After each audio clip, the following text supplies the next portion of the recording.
Daddy, there's a red light behind my dollhouse, Emma whispered, her small hand tugging at my sleeve as I tucked her into bed. It blinks when it's dark. I turned to look at the vintage dollhouse sitting in the corner of her room, a family heirloom from her mother's side. At first, I saw nothing unusual, but then I caught it, a tiny red dot glowing in the shadows. My name is Daniel, and that moment would change everything I thought I knew about my family. It's probably nothing, sweetie, I said, trying to keep my voice calm while my heart raced. But let's take a look, shall we? Emma nodded, clutching her favorite stuffed penguin as I walked over to investigate. Moving the dollhouse slightly, I spotted something that made my blood run cold. A small camera, professionally mounted, its lens pointed directly at Emma's bed. What is it, Daddy? Emma asked, noticing my sudden tension. Just some old wiring, princess. Nothing to worry about. I forced a smile. Why don't you sleep in the guest room tonight? We can have a sleepover adventure. After settling Emma in the guest room, I returned to her bedroom, my hands shaking as I examined the camera more closely. It wasn't some cheap surveillance device. This was high-end equipment, carefully installed and concealed. Someone had deliberately placed it there, someone with access to our home. I called my wife, Sarah, who was working late at her law firm again. Did you install the camera in Emma's room? I asked without preamble. What? No, of course not, Sarah replied, sounding distracted. Why would I do that? Because I just found one hidden behind her dollhouse, and I want to know who put it there. The line went silent for a moment. I'll be home in 20 minutes, Sarah said finally, all traces of distraction gone from her voice. While waiting for Sarah, I began documenting everything with my phone, taking pictures of the camera's position and making notes. My police training from years ago kicked in, preserved the evidence, maintained the chain of custody. I'd left the force to start my own security consulting business, but some instincts never fade. Sarah arrived home in record time, still in her court suit, her face pale as she examined the camera. This is professional equipment, she said, her lawyer's mind clearly racing. We need to call the police. Not yet, I replied, something nagging at the back of my mind. This camera isn't streaming live, it's storing footage on a local drive.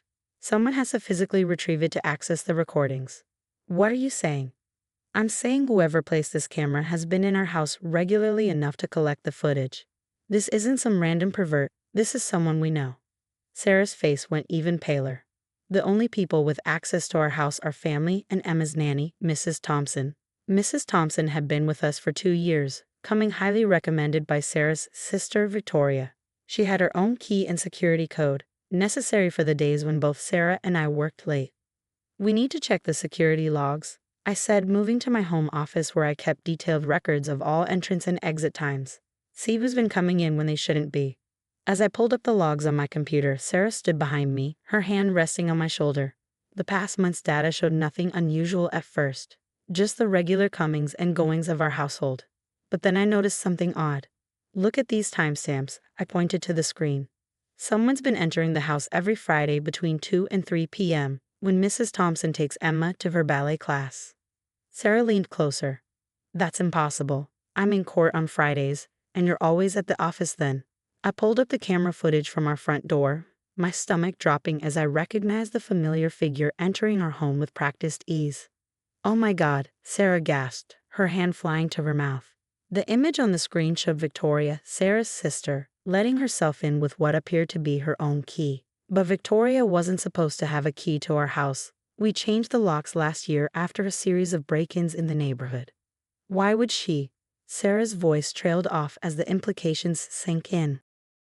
I was already pulling up more footage, tracking Victoria's movements through our house. Every Friday, like clockwork, she would enter, go straight to Emma's room, and leave exactly 15 minutes later. We need to get that camera's footage, I said, my security background screaming that we were only seeing part of a bigger picture. Whatever's going on, the answer is in those recordings. Sarah nodded, her lawyer's composure returning. Emma needs to stay somewhere else until we figure this out. I'll call my mother. No, I cut her off. We can't trust anyone in your family right now, not until we know what's going on. The truth was, I had suspicions about Sarah's family for months. Little things that didn't add up, conversations that stopped when I entered the room, the way Victoria always seemed too interested in our home security system. I'll call my brother, I said, reaching for my phone. Emma can stay with him tonight while we get to the bottom of this. As I dialed, I caught Sarah staring at the dollhouse in Emma's room, her expression unreadable. It was a gift from Victoria, she said quietly. She gave it to Emma on her 6th birthday, insisted it had to go in that exact spot. The implications made my skin crawl. How long had this been going on? What were they looking for? And most importantly, why were they watching our daughter? Little did I know, the camera was just the beginning. What we would discover in the next 24 hours would shake our family to its core. The next morning, after ensuring Emma was safely with my brother Jack, I began the delicate process of retrieving the camera's storage device. Sarah had left for her office, ostensibly to work but really to maintain normalcy in case Victoria was watching. We couldn't risk tipping our hand too early. The camera's memory card revealed weeks of footage. I sat in my home office, methodically going through each video file, my security training helping me stay detached despite the violation I felt watching these recordings of my daughter's room. At first, nothing seemed unusual, just normal daily routines. But then I noticed something strange. During Victoria's Friday visits, she wasn't just checking the camera. She was searching Emma's room, methodically going through drawers, looking under floorboards, even examining the walls with some kind of handheld device. My phone buzzed. A text from Sarah. Victoria just showed up at my office, asking questions about Emma's upcoming doctor appointment. Something's wrong. I was about to reply when a particular video segment caught my eye. Victoria was in Emma's room, talking on her phone. No, I haven't found it yet. The girl must have it somewhere. Yes, I understand what's at stake. No, they don't suspect anything. The timestamp showed this was from 3 weeks ago. I forwarded through more footage until something made me freeze. Last Friday's video showed Victoria pulling out what looked like blueprints of our house, studying them intently before making marks in specific locations. My security background screamed warnings. These weren't normal blueprints, they were detailed structural plans, the kind used for major renovations or searching for something hidden in the walls.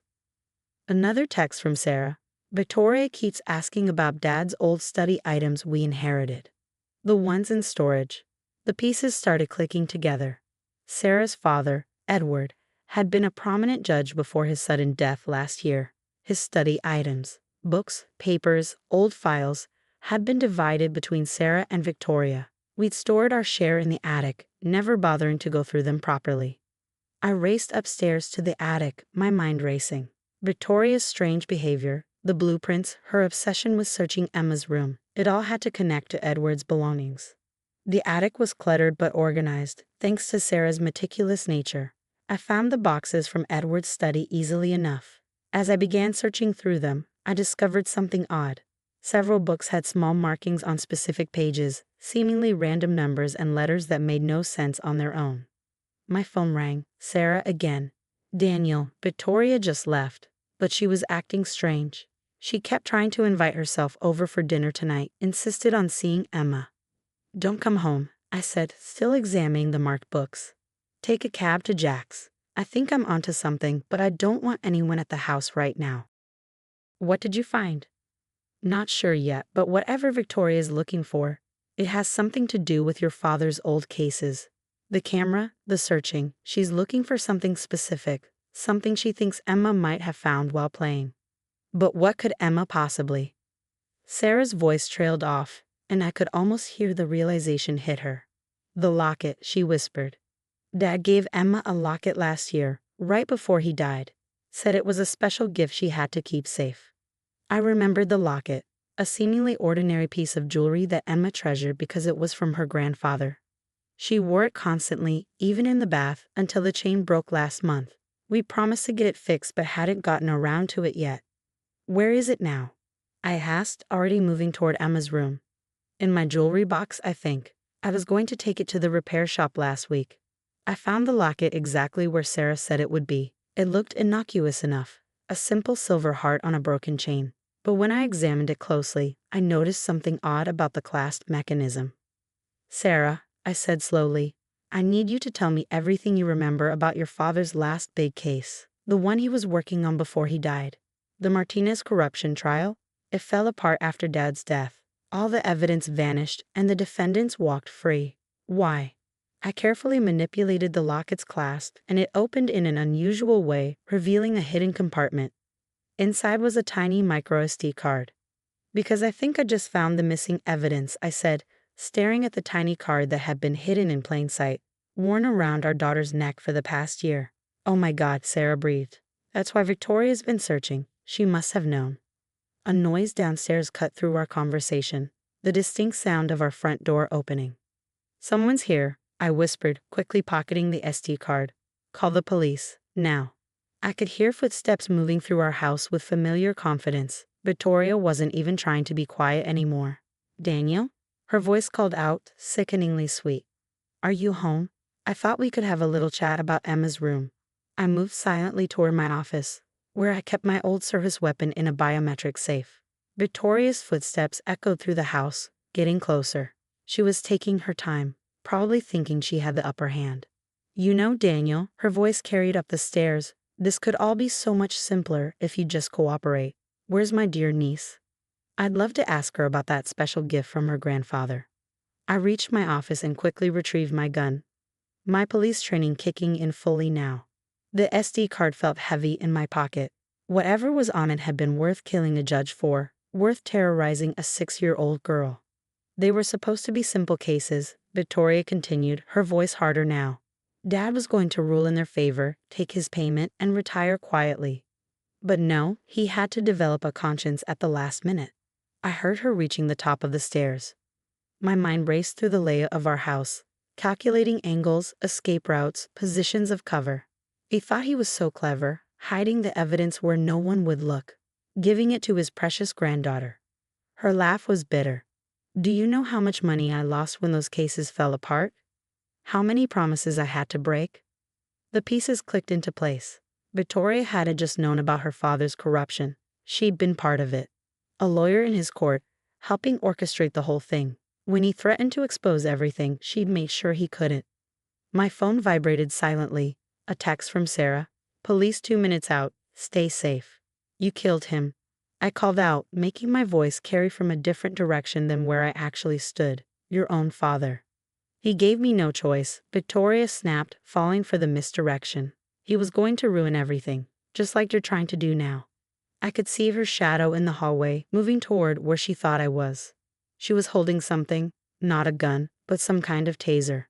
"Emma was never supposed to be involved," I said, keeping her talking. "She's your niece, Victoria. She's 6 years old." Emma was his favorite, she spat. He trusted her with everything. Even at the end, he was protecting her, protecting Sarah, as if they deserved it more than me. Sirens wailed in the distance, getting closer. Victoria's head snapped toward the sound. "That's unfortunate," she said, her voice turning clinical. "I had hoped to handle this quietly, keep it in the family. Now I'll have to make this look like something else entirely." She raised the taser, turning toward my actual position. She'd known where I was all along, but before she could fire, a voice rang out from behind her. "Drop it, Victoria." Sarah stood at the top of the stairs, her own gun trained steadily on her sister. I'd forgotten she kept one in her car after the break-ins last year. Victoria's face twisted into something ugly. Little Sarah, always Dad's perfect daughter, always following the rules, getting the praise, the love, the legacy. "You're under arrest," Sarah said. Her lawyer's voice rocked steady despite facing down her own sister. "The police are almost here. It's over." "It's not over until I say it's over." Victoria lunged, not toward Sarah but toward me, her taser crackling with electricity. Several things happened at once. Sarah shouted a warning, I dove to the side, and Victoria's taser missed me by inches. As she stumbled past, I grabbed her arm, using her own momentum to bring her down. The taser clattered across the floor as Sarah rushed forward to help restrain her sister. The police burst through our front door moments later, racing upstairs to find Sarah and me holding Victoria down. As they took her away, she kept screaming about betrayal, about family loyalty, about how we'd ruined everything. Later that night, after the police had finished gathering evidence, after Victoria had been formally charged, after the SD card had been logged into evidence, revealing years of judicial corruption and millions in bribes, Sarah and I sat in our kitchen, emotionally exhausted. "How do we explain this to Emma?" Sarah whispered, clutching her coffee mug like a lifeline. "We tell her the truth," I said softly. That her grandfather was a hero in the end, that he trusted her with something precious, and that she kept it safe just like he knew she would. Sarah nodded, tears in her eyes. She's going to ask about Victoria. Then we'll tell her that sometimes people we love make bad choices, but that doesn't mean we have to make them too. The next morning, we picked Emma up from Jack's house. She ran to us, full of stories about her sleepover adventure, blissfully unaware of how close she'd come to danger. As we drove home, she asked about her locket, if we'd gotten it fixed yet. Not yet, sweetheart, Sarah said, reaching back to squeeze her hand. But we will, and this time we'll make sure it's on a stronger chain. Something that can't be broken. Emma smiled, satisfied with this answer, while Sarah and I exchanged glances. Our family had been shattered and reformed in the space of 48 hours, but like that locket's chain, we would rebuild it stronger than before. Sometimes it takes a hidden camera in a child's room to expose the darkness lurking in your family's shadows, but sometimes that same discovery can lead to healing, to justice, and to a new appreciation for the true meaning of family loyalty. The truth, as painful as it might be, had finally set us all free. Hi, I'm Nancy. I'm 24, a financial analyst in Chicago. And this is the story of how I uncovered my stepfather's web of lies. You need to see this, Nancy, Karen says, sliding her chair next to mine and pointing at my computer screen. We're burning the midnight oil at Morton & Associates, combing through client accounts riddled with discrepancies. My stomach tightens when I spot the account number on the screen. It's from Nathan's business portfolio, I mutter. Another one this week. These transfers don't match the reported investments. I rub my temples, the tension creeping back as memories flood in. 8 years ago, my mom met Nathan Cooper at a charity gala. Within 6 months, they were married. I was just 16, watching him quietly take over every aspect of our lives. Remember when he tried to talk me out of majoring in finance? I tell Karen, creating a folder to isolate the suspicious transactions. Yeah, your stepdad always gave me the creeps, Karen replies, her tone sharp. The way he monitors your mom's spending, how he convinced her to cancel her art classes because they were too expensive. Meanwhile, he's funneling thousands into phantom accounts.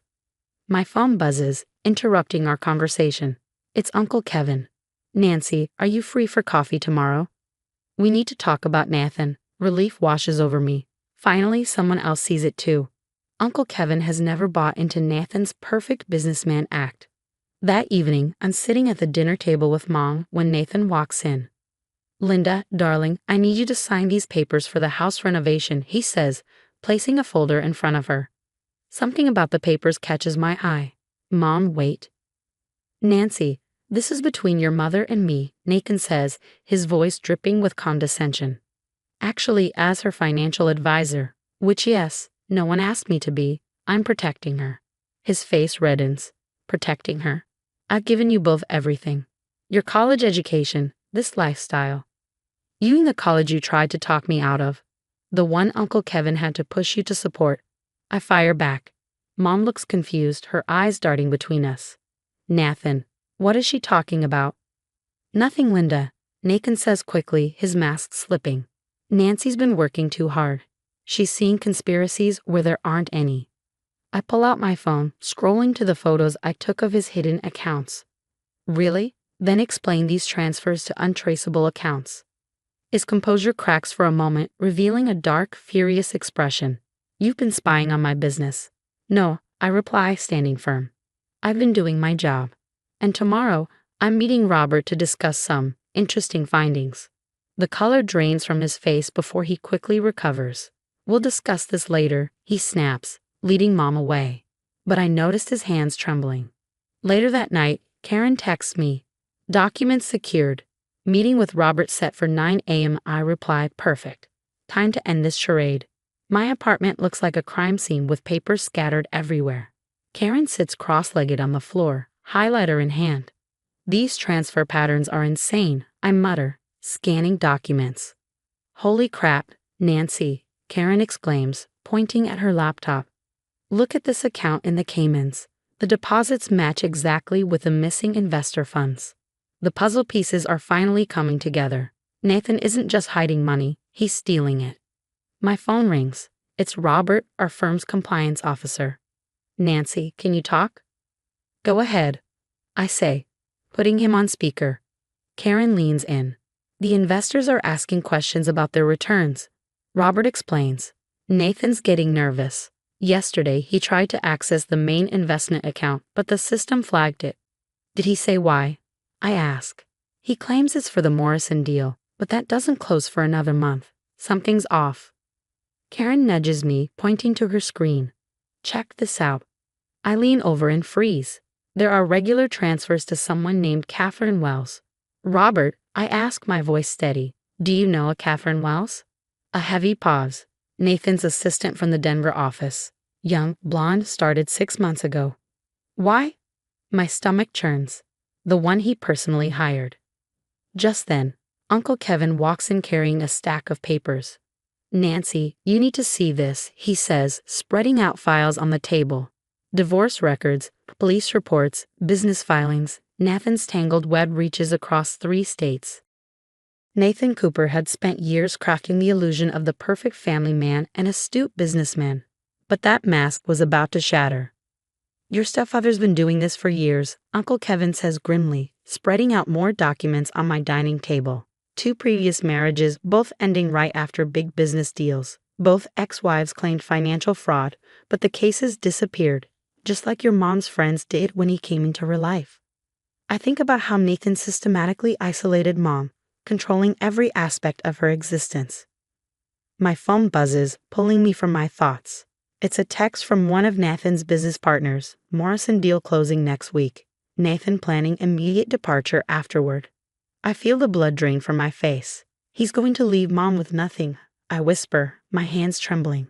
All these wire transfers, he's been planning his escape for months. Karen grips her laptop tightly. We need copies of everything.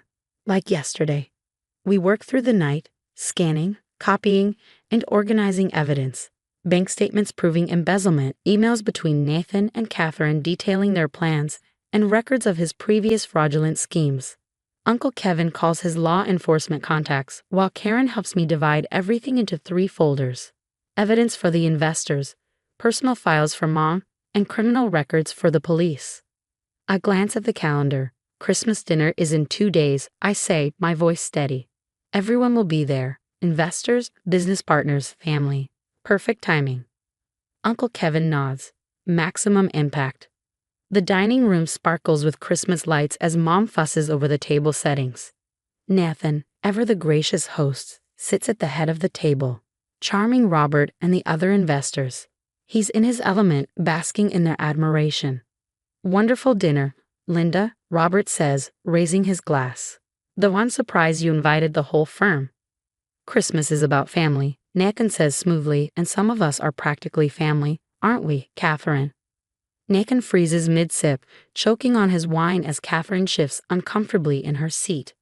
I'd made sure to invite her, pretending it was a gesture of office inclusion.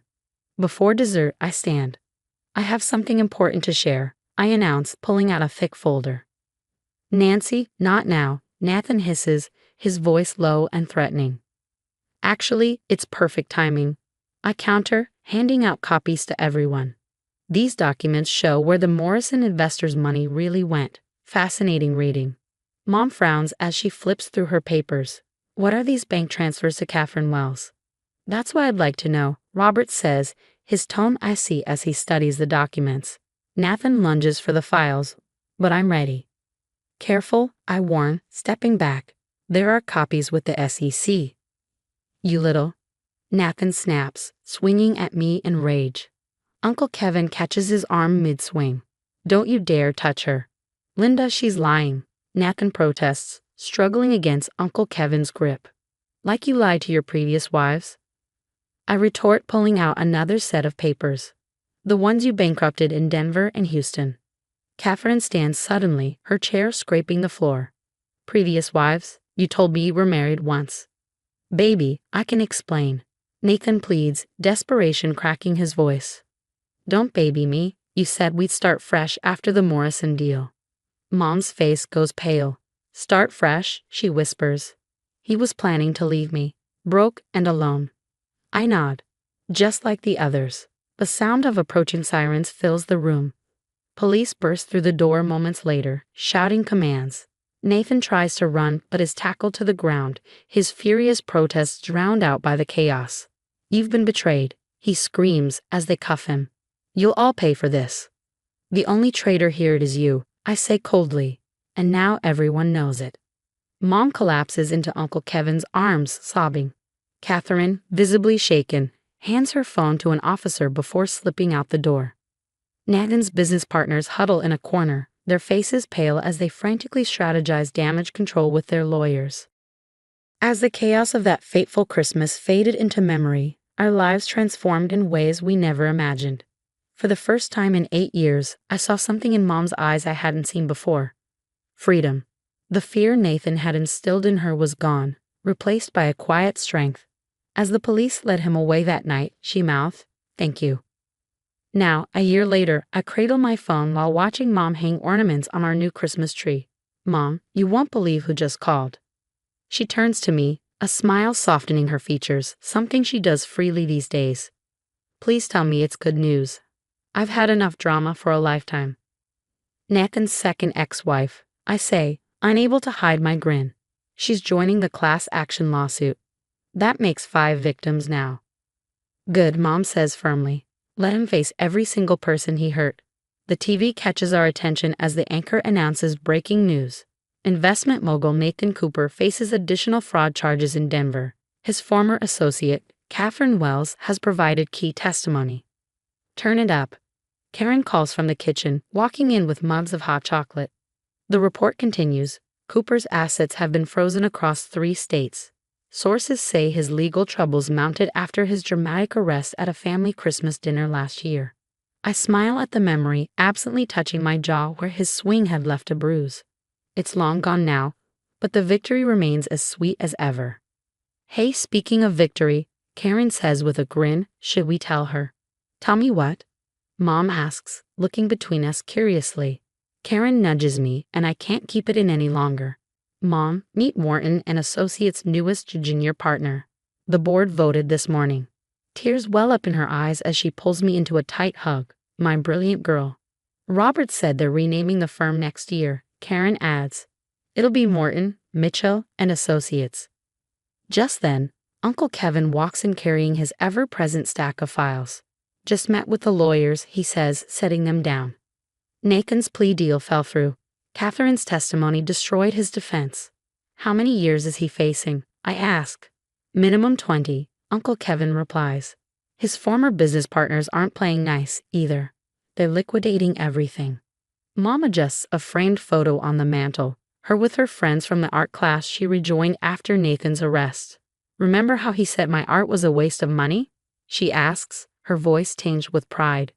Well, guess who just sold 3 paintings? Before I can respond, the doorbell rings. It's our neighbors, bringing Christmas cookies. Under Nathan's reign, we never had simple moments like this. "Oh, show them the magazine," Mom exclaims, hurrying to grab a copy of the business journal. The cover features my expose on financial fraud prevention. "You know what's ironic?" I say, holding the magazine up. "He always said I'd never understand finance like he did. Now his case is taught in fraud prevention classes." The news report wraps up with a satisfying conclusion. Cooper's former associates have faced charges, and his hidden accounts have been seized. Karma, it seems, has caught up with him. Outside, carolers sing, their voices filling the air with joy. Mom hums along as she places cookies on a tray. She used to love caroling before Nathan deemed it wasteful. But Nathan's power over us is gone now, replaced by something stronger.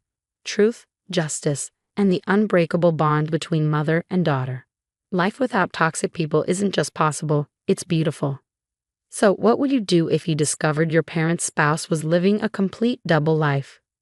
Would you expose them immediately or gather evidence silently, like I did? Would you feel guilty for breaking up their marriage, even if it was built on lies? I'm 39 years old and married to my 44-year-old husband. We've been married for 5 years, and he has 2 children from a previous marriage, a 24-year-old daughter and a 19-year-old son. My relationship with his daughter is wonderful. She's responsible, finished college, and though she lives far away, we enjoy spending time together whenever she visits. I've never tried to be her mother, but we've developed a respectful friendship. I even maintain a peaceful, if not particularly close, relationship with the children's mother. The challenge lies with my stepson Jason. Since we met, he's shown a pattern of irresponsible behavior. After barely finishing high school, he chose neither college nor learning a trade. While I respect that college isn't for everyone, his approach to work has been consistently careless. Recently, his behavior has escalated. A while back, he showed up unexpectedly one night, only to ask for $5,000 the next day to repair a luxury car he couldn't afford to maintain. My husband gave him the money without hesitation. 2 months ago, Jason visited again, this time with his girlfriend of 5 months. After some small talk, they announced they were expecting a baby and asked to move in with us. They explained their current apartment was too small. Jason's income was insufficient, and his girlfriend wanted to be a stay-at-home mother. Without consulting me, my husband immediately said yes. There was just one significant detail. The house is mine. I bought it before our marriage, and while we share everything as a couple, it remains in my name. My husband was renting when we met, having used his savings to help his children, paying part of his daughter's college tuition, and giving Jason money to get started after high school. When I asked if the pregnancy was planned, Jason grinned and explained it just happened because his girlfriend changed birth control methods and they didn't use protection because he doesn't like condoms. They laughed as if it were amusing, but I found nothing funny about their irresponsibility. I asked for time to think about their request, which earned me disapproving looks from everyone. That night, I confronted my husband about making such a significant decision without consulting me. He accused me of being selfish, insisting he would do anything necessary for his son and future grandchild. The next morning, they ambushed me before I'd had my coffee. Jason's girlfriend suggested that if they couldn't move in, I should at least help them find a bigger apartment. My husband jumped in, proposing we both contribute financially to support them. I lost my patience and told them honestly that while I sympathized with their situation, it wasn't my responsibility to solve it. They reacted badly, with Jason's girlfriend calling me a bitter old woman who would never have children and suggesting I was jealous. Jason laughed and implied I probably couldn't have children, which hurt deeply, not because I can't have them, but because I chose not to. When my husband took their side instead of defending me, I gave him an ultimatum. If he supported their behavior, he could leave with them. He tried to claim rights to the house, but I reminded him it was in my name. A few hours ago, they all left, including my husband. Now that I've had time to calm down and think, I believe I made the right decision, though I feel guilty about kicking out my husband. But I refuse to take responsibility for their poor choices and disrespectful behavior. Many people pointed out that if Jason truly wanted to be a good father, he should be actively seeking ways to secure his family's future, perhaps getting a second job or looking for better opportunities, rather than taking the easy route of relying on others for support. He needs to learn about making sacrifices and handling adult responsibilities. His girlfriend could also contribute by working temporarily during her pregnancy, even if she plans to be a stay-at-home mother after the baby arrives. This could help them build some savings and cover their expenses. Regarding my decision to ask my husband to leave, while I never wanted to weaponize house ownership or make him feel like he lives here only because I allow it, his behavior in making unilateral decisions without consulting me was concerning. After leaving, he sent only a few messages. First, he informed me he was staying in a motel and that Jason had returned to his city. Then he criticized my actions, insisting he should have the right to decide if his son could live with us, and accused me of not understanding what it means to be a good parent. I responded that while he could make decisions about helping his son, we're a team, and major decisions need to be made together. His reply was dismissive. According to him, there was nothing to discuss since it involved his son, and he couldn't let them live in a cramped apartment when we had space. I suggested he consult his daughter and ex-wife to see if they would be willing to let Jason and his girlfriend move in with them. He thought this was a great idea, confident they would prove how selfish I was being by agreeing to help family in need. Days passed without any word from him. I strongly suspect neither his ex-wife nor daughter would agree to his proposal. His ex-wife, while a good mother, has always been clear about Jason needing to learn independence. And his daughter, though she gets along with her brother, is very independent and focused on her own life. Several days later, there have been some revealing conversations with my husband's daughter and ex-wife, both of whom have clear opinions about the situation. My husband still hasn't returned home, not because I've forbidden it, but because his pride prevents him from acknowledging his mistakes or apologizing, despite people close to him pointing out the problems with his behavior. My stepdaughter called me after her father contacted her to complain about how I had treated him. My stepdaughter revealed that when my husband called to vent about me refusing to let Jason move in and kicking him out, he got an unexpected reaction. She immediately scolded him for not consulting me before offering our home to Jason and his girlfriend. When he asked if she would let her brother move in with her, she firmly refused, citing the same concerns about Jason's lack of planning and responsibility. She called to tell me she fully understood and supported my position. His ex-wife also reached out, surprisingly, to apologize for his behavior. During our conversation, she shared some illuminating history about my husband's pattern of making unilateral decisions. Once he came home and announced he quit his job to take another position without any prior discussion.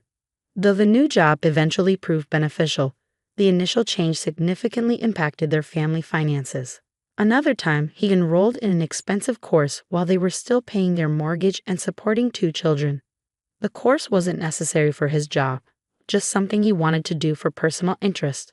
When he asked his ex-wife about housing Jason, she also refused, agreeing with me that it wasn't her responsibility to support a young adult who wasn't making responsible choices. She suggested that the best thing my husband could do was apologize, noting that while he'd been impulsive before, this situation was particularly egregious. 3 weeks later, after 3 weeks of silence, the situation has only deteriorated. Yesterday, my husband finally called. The conversation started surprisingly casual, asking about me and the house, as if weeks hadn't passed since this conflict began. I kept my responses polite but neutral. However, his calm demeanor didn't last. He suddenly changed tone and declared that I should be the one apologizing. He believed this time apart should have made me realize that letting Jason and his family move in was the right thing to do, when I calmly stated that my position hadn't changed and that he was the one who needed to apologize. The final conversation. During our phone call, I reminded him about making decisions without consulting me and disrespecting our relationship. He maintained he had nothing to apologize for, convinced he was right to help his son and that I had been unreasonable. When I asked if he'd spoken to his daughter or ex-wife about housing Jason, without revealing I'd already talked to them, he quickly dismissed the idea. He claimed that as Jason's father, he didn't need anyone else's opinion about helping his son. The irony wasn't lost on me. If he truly believed parents should help their children without involving others, then Jason clearly hadn't learned that lesson of responsibility. I told him my decision was final and that I would only consider reconciliation if he apologized and acknowledged his impulsive decision-making. Instead, he became angrier and declared that if I was going to be unreasonable, we should get divorced. Then he hung up. 8 months later, 2 weeks after that conversation, I received divorce papers. When I tried calling to discuss things one last time, he refused, saying he'd made his decision. I accepted this and signed the papers. However, halfway through the divorce process, my ex-husband appeared at my doorstep unexpectedly. He'd admitted to acting impulsively with the divorce and wanted to reconcile. My response was straightforward. His pattern of impulsive decisions, offering our home to Jason without consultation, demanding a divorce, was exactly why I couldn't continue the relationship. I reminded him that when we could have talked things through, he had completely shut down communication, convinced he was right despite everyone telling him otherwise. The aftermath. The divorce is now final. Through his daughter, with whom I maintain a good relationship, I learned that my ex-husband has rented a house and is living with Jason, his girlfriend, and their baby. He got what he wanted from the start, but I'm convinced it won't end well. Knowing Jason's pattern, it's likely only a matter of time before he starts asking for more money or things become complicated. But that's no longer my concern. We've both moved on, and while it's sad to see a marriage end this way, I'm at peace with the outcome. Some relationships simply aren't meant to last, especially when fundamental values and communication styles are incompatible. Hi, everyone. My name's Laura. I'm a 28-year-old elementary school teacher in Boston, and this is the story of how my seemingly perfect life spiraled into a nightmare, one that ultimately made me stronger than ever. You really got lucky with Steve, my sister Lisa had said at my wedding, her words full of warmth and optimism. If only we knew then what I know now. Steve Wilson had swept me off my feet, a successful accountant with a charming smile and all the makings of the perfect gentleman. Our first year of marriage was magical. Beach dates, surprise dinners, and plenty of laughter. Then came Elizabeth. Dear, you're going to love having me around. I've got so much wisdom to share about pregnancy and raising babies properly, she announced one afternoon during my third trimester, suitcase in hand. I hadn't invited her. Steve hadn't asked. Mom knows best, babe. Don't be difficult about this, he said, his tone sharper than I'd ever heard it. That was the beginning. The sweet texts, the caring gestures, everything that had made me fall in love with Steve vanished. Instead, my life became a series of commands, rules, and Elizabeth's constant presence. Laura, you haven't called in weeks. Is everything okay? My mom's worried voice crackled through the phone during a rare call. Steve says I need to focus on the pregnancy, I replied hesitantly. His mom thinks too much outside stress isn't good for the baby. Since when do you let others make decisions for you? This isn't like you at all. My mom was right. It wasn't like me, but I couldn't see a way out. One evening, I caught Elizabeth going through my phone. Just tidying up your contacts, dear. Some of these friends seem like bad influences, especially that Maya. Always trying to stir trouble between you and Steve. Things only got worse. Steve started tracking my location, questioning my every move. Where exactly were you for those extra 15 minutes after school? Why did you spend $30 at Target without asking me first? At a routine checkup, Dr. Cole noticed something was off. Laura, is everything all right at home? You seem different. Everything's fine, I lied, forcing a smile and holding back tears. Dr. Cole wasn't convinced. Here's my personal number. Call me if you ever need to talk. Elizabeth intercepted the card before I could take it. We appreciate your concern, doctor, but Laura has all the support she needs, with family. That night, I overheard them in the kitchen. She's becoming difficult, Steve. All these modern ideas about birth plans and epidurals. In my day, we did things properly. Don't worry, Mom. I'll make sure she follows your lead. She just needs a firmer hand. I touched my growing belly, feeling utterly trapped. The contractions started at midnight. Through waves of pain, I grabbed my hospital bag. No need to rush, Elizabeth said dismissively. First babies take forever. Let's wait it out at home. 2 hours of agony later, I begged, please, I need to go to the hospital. Stop being dramatic, she snapped. I've delivered hundreds of babies as a nurse. You're barely dilated. By the time we arrived, I was barely coherent. Dr. Cole rushed in, her voice sharp with concern. She's at 7 centimeters. Why wasn't she brought in sooner? Mom said it wasn't time yet, Steve replied nonchalantly. I want an epidural, I pleaded. Nonsense, Elizabeth said. Natural birth builds character. The pain became unbearable. Please, nurse, I begged. And then Elizabeth did the unthinkable. As I screamed for help, she shoved a towel into my mouth. Stop embarrassing us. Women have been giving birth naturally for thousands of years. I struggled, trying to push her away, but she was stronger. Steve just stood there, watching. What's going on here? Dr. Cole stormed in, yanking Elizabeth's hand away. Mrs. Wilson, step away from the patient immediately. She's hysterical. I was just trying to help. Elizabeth protested.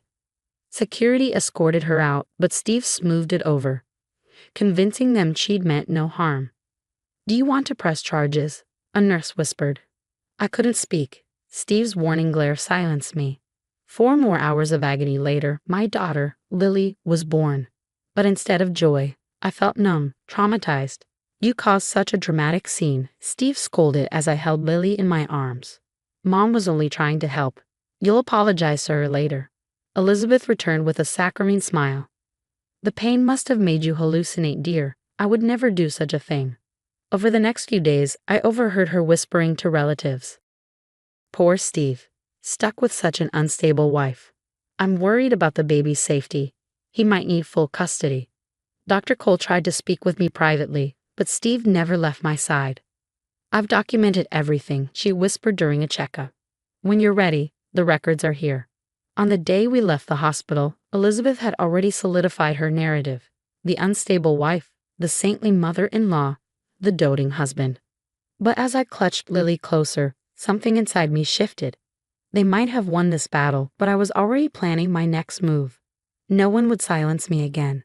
3 months after Lily's birth, I barely recognized myself. The woman staring back at me in the mirror was a shadow of who I used to be. Elizabeth had taken over everything, my baby, my home, my life. No, no, you're holding her all wrong, she barked, snatching Lily from my arms for the third time that morning. Honestly, how do you expect to be a good mother when you can't even handle the basics? She's my daughter, I snapped, trying to stand my ground. Keep your voice down, she hissed, narrowing her eyes. You'll upset her with your unstable behavior. That evening, when Steve came home to find me crying, he sighed with irritation. Maybe Mom's right, you're not handling motherhood well. She won't even let me feed my own baby, I shouted, desperate for him to see the truth. Because you're doing it wrong. Everything was fine until you started with this postpartum nonsense. His words felt like a slap, but the worst part was the hollow look in his eyes. The man I once loved was gone, replaced by someone who only saw me as a problem to be managed. One afternoon, Maya surprised me with a visit. I was wearing long sleeves despite the summer heat, and she immediately noticed. Laura, what happened to your arm? She asked, her voice low but firm. Before I could deflect, she grabbed my sleeve, revealing finger-shaped bruises. I'm just clumsy, I mumbled, pulling away. That night, I hid my old phone in my robe pocket and started recording everything. You're lucky Steve listens to me, Elizabeth hissed while cornering me in the nursery.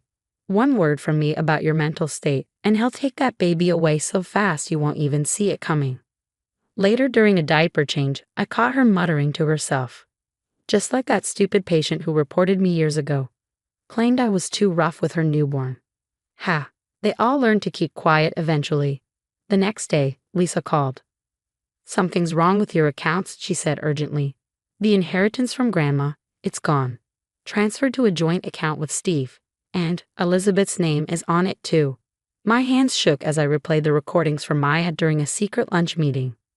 Girl, this is serious. We need to get you out, she said, her voice steady and resolute. Steve will never let me take Lily, I whispered, my fear overwhelming. Then we'll make sure he has no choice. Lisa dug deeper into Elizabeth's past and found something chilling. 3 formal complaints of patient abuse during her nursing career, all mysteriously dropped. Dr. Cole, who had been quietly documenting everything since Lily's birth, had contacts at the nursing board. These records show a clear pattern of behavior, she explained during a routine prenatal vitamins check we used as cover. And I've got detailed documentation of the birth incident.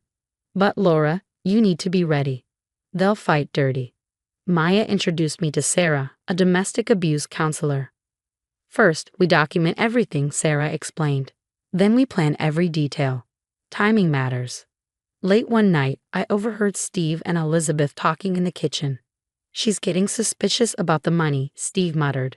Don't worry, son, Elizabeth replied, her tone cold and calculating. Once we get her declared unfit, you'll have full custody. Lily needs a proper family, not some unstable mother. Lisa found me a lawyer who specialized in domestic abuse cases. We've got enough to bury them, she said confidently, but we move on our timeline, not theirs. Every night, I kissed Lily's forehead, whispering a promise. I'll get us out of this. Every day, I gathered more evidence, voice recordings, bank statements, photos of bruises, Elizabeth's nursing complaints. Maya helped me open a secret bank account, and Lisa prepared her guest room. Remember, Sarah warned during one of our support group meetings, abusers are strongest right before you leave. That's when they're most dangerous. I looked at my baby girl sleeping peacefully despite her grandmother's ever-hovering presence. Freedom came on a Tuesday. Elizabeth was at her weekly hair appointment and Steve was at work. The timing was perfect. Stick to the plan, Maya texted. I moved quickly, my hands trembling as I packed. Documents, recordings, Lily's favorite teddy bear, a few clothes, all essentials. Finally, I wrote a brief note. Calling the police won't help. Check your company's financial records instead. Lisa was waiting 2 blocks away, her car idling. As we drove off, my phone lit up with calls and voicemails. You've ruined everything, Steve's voice snarled. We'll destroy you, Elizabeth screamed. But it was too late. Everything had already been sent, to the nursing board, to the company's CFO, to the authorities. Within days the dominoes fell. Headlines broke. Former nurse faces abuse allegations. More patients came forward. 3, then 5, then 12. Elizabeth's perfect reputation crumbled. Steve's smug confidence turned to panic when his company's CFO uncovered missing funds. Lisa's accounting connections ensured the anonymous tip landed exactly where it needed to. "Mr. Wilson, we've discovered significant discrepancies," the CFO informed him. Soon after, Steve's arrest made local news: securities fraud, embezzlement, domestic abuse charges. The once charming man I had loved now looked hollow and desperate in his mugshot. "You think you've won?" Elizabeth spat at me during the custody hearing, her voice trembling with venom. "No one will believe your lies." But they did. My evidence, recordings, Dr. Cole's documentation, the financial records, it was airtight. The judge granted me full custody of Lily with no visitation rights. "My client also requests a restraining order," my lawyer added, her voice resolute. Elizabeth's nursing license was permanently revoked, her reputation in tatters. Legal fees drained her savings, and her once lofty social standing evaporated. Even her church friends avoided her whispers, trailing behind her like a shadow. "Did you hear? Elizabeth Wilson had to sell her house." 5 years passed. My education consultancy thrived, helping struggling students find their way. Lily grew into a bright, confident kindergartner, her laughter a daily reminder of our hard-won freedom. "Mommy, can Maya and Aunt Lisa come to my birthday party?" Lily asked, her eyes sparkling. "They're already here, sweetie," I said, smiling. The party was in full swing when my phone buzzed. Steve's appeal was denied. "He's serving the full 10 years, my lawyer informed me. Later, Lisa showed me another update. Elizabeth's medical spa business just filed for bankruptcy. She's moving into Sunshine Acres Assisted Living. I glanced at the news but felt nothing. No anger, no satisfaction, just peace. That evening, as Lily blew out her birthday candles, her face glowed with joy. "What did you wish for, sweetie?" Maya asked, grinning. "I can't tell," Lily giggled, "but Mommy already made it come true. She made us free." Tears pricked my eyes as I hugged her, her warmth grounding me. Her laughter filled the house. A safe, happy home built on strength, love, and freedom. Later that night, my phone buzzed again. A message from Steve. "I'm sorry. I know it's too late, but I'm sorry." Delete. Another from Elizabeth. "Please, Laura. I've lost everything. Just let me see my granddaughter." Delete. Some might call what happened revenge, but I call it justice. They made their choices, and karma did the rest. As for me, I chose freedom, strength, love. What would you do if your abuser apologized years later, after losing everything? Would you forgive them to free your own heart? Or would you delete their messages, like I did?